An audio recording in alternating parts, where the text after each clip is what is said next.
There are two kinds of people in this world. People who would never think to click on a video with this title, and ones who would click on it without even questioning it. In my opinion, the constant pressure to achieve, whether that be in school, work, or life, tends to make a lot of us less fun.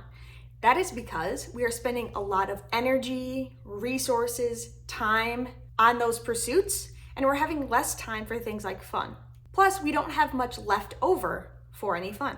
We also might feel like we're not allowed to have fun, it's not productive to have fun, it's a waste of time to have fun, or that we have to achieve or do certain tasks in order to let ourselves go have fun or relax. Some of us might not even have a good idea of what's fun to us anymore. Some of us might not be in a place where we are able to prioritize that fun, or historically have not been able to, for lots of reasons. I believe that ideally, fun should be not considered a luxury, but considered a necessity, because it does help mental well-being, physical well-being, oftentimes relationships. For those of us who have trouble having fun, or making time to have fun, or allowing ourselves to have fun, this video is for you. I have 4 tools, with the fourth being the most robust, and there also being a freebie involved, so stay tuned for that. Let's first get started with the first tool, which is that fun isn't a bad word. There is an F word that is considered a bad word. Fun is not that word. Do you believe that fun is a bad word? Is having fun bad? Is having fun useless?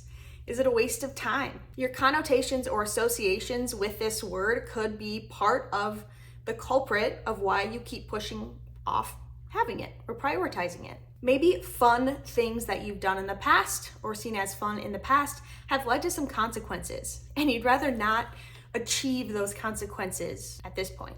Hopefully this video can get you thinking a little bit more about what your relationship is with fun.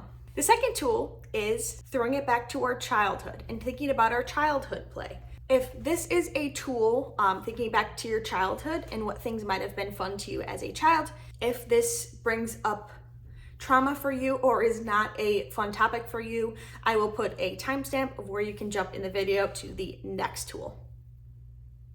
All right, so what was fun for you when you were 8 years old, 10 years old, 12 years old? Think back to that. And the reason I say that is not because your idea of fun has never evolved, but more so that might be your purest idea of what fun is, because you haven't yet brought in the idea of having to constantly be productive or achieve. You didn't have to overthink this thing that you were able to do. You had time to do this thing. If you don't know, if you can't remember, is there somebody who was there with you when you were little, who could tell you a little bit more? See what they remember. Maybe you don't remember certain things. Did you collect rocks? Did you write? Did you draw? Did you like to be outside a lot? Did you dig in the dirt? Personally, I liked to pretend I was an interior designer. I had my own interior design business. I had a folder with samples and paint swatches and colors, and I would draw different rooms. I was also a writer. I would write all kinds of creative fiction, inspired by like Lisa Harrison, the Click books. I also loved drawing. I loved drawing girls.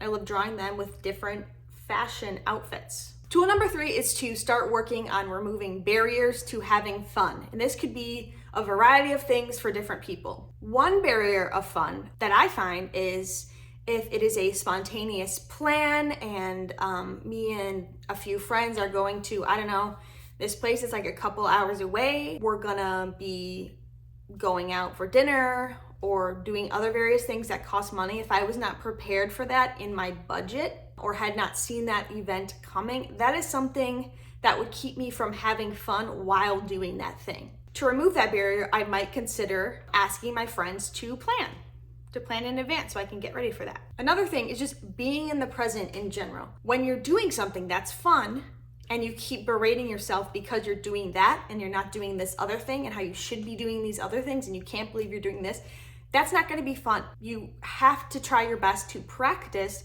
putting a stop to those kinds of thoughts while you're doing a thing, while you're actively doing a thing that's supposed to make you feel carefree and make you feel better. Another barrier is feeling like you don't have time or that you might need help. And so one thing you can do is ask for help. If you're not going to have fun because you know the kitchen is dirty, this is a specific example, but is there someone that you live with in your home who could help deal with the kitchen? If a messy house is gonna keep you from having fun when you leave, could you specifically carve out an hour or two in advance of that to clean things up? And my fourth and final tool is bingo cards. I'm very excited to share this. I'm gonna share my own. It's paper, it's physical, I made it. I'm also gonna talk about the benefits of them, and then I also have a freebie if you wanna make your own, but you just wanna make it like digitally and you wanna be quick about it. A bingo card is a card with a lot of different goals on it, and you can choose a time frame you would like to do with your bingo card. Mine is for 3 months or 1 quarter. This is a very good time frame I found so far. Bingo card could be as short as a week. It could be as long as a year or more, but I really like this 3-month time frame for my life. Filling it with a variety of things that could or will be fun.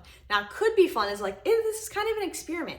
If you're not sure what actually is fun to you anymore, this is the perfect assignment to do, because you'll actually be plucking things that maybe could be fun, but you don't know, but you're putting it on the card. So if you do it, you'll kind of find out. You can make sort of the categories of your bingo card anything that you want to work on, anything that is interesting to you. Maybe it doesn't have any categories. It doesn't need to be color coded. It's just a bunch of things. The stuff on my bingo card is definitely stuff that could quote unquote benefit me in a way. So for example, stretching before bed, that would benefit me.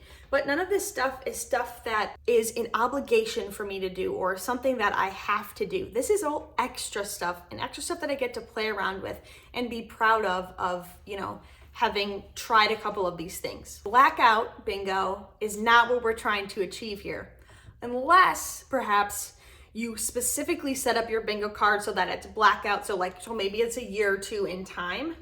But for mine, that's 3 months. I'm not going for a blackout card.